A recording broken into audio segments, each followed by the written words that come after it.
कौवा और कोयल की कहानी। सालों पहले चांदनगर के पास एक जंगल था।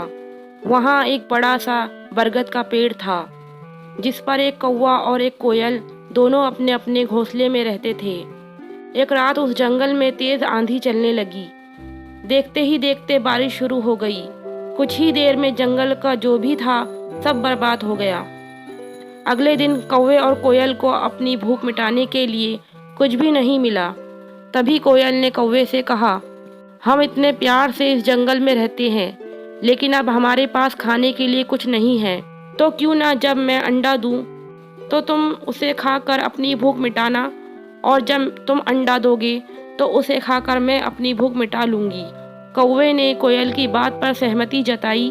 संयोग से सबसे पहले कौवे ने अंडा दिया और कोयल ने उसे खाकर अपनी भूख मिटा ली। फिर कोयल ने अंडा दिया। कौवा जैसे ही कोयल का अंडा खाने लगा तो कोयल ने उसे रोक दिया। कोयल ने कहा, तुम्हारी चोंच साफ नहीं है, तुम इसे धोकर आओ, फिर अंडा खाना। भागकर कौवा नदी के किनारे गया।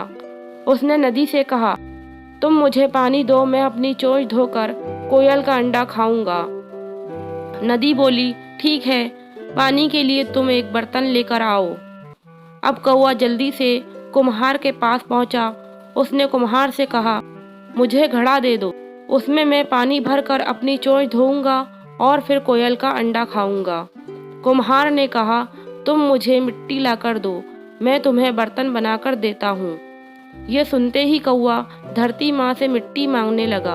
वो बोला, माँ मुझे मिट्टी दे दो, उससे मैं बर्तन बनाऊंगा और उस बर्तन में पानी भरकर अपनी चोंच साफ करूंगा, फिर अपनी भूख मिटाने के लिए कोयल का अंडा खाऊंगा। धरती माँ बोली, मैं मिट्टी दे दूंगी, लेकिन तुम्हें खुरपी लानी होगी, उसी से खोद कर मिट्टी निकलेगी। दौड़ते हुए कौवा लोहार के पास पहुंचा।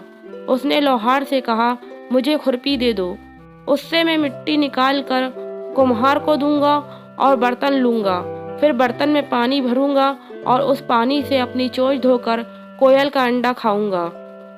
लोहार ने गर्म गर्म खुरपी कौवे को दे दी। जैसे ही कौवे ने उसे पकड़ा, उसकी चोंच जल गई। कौवा तड़पते हुए मर गया। इस तरह चतुराई से कोयल ने अपने अंडे को कौवे से बचा लिया। कहानी से सीख। कौवे और कोयल की कहानी ये सीख देती है कि दूसरों पर आंख बंद करके भरोसा नहीं करना चाहिए। इससे नुकसान खुद का ही होता है।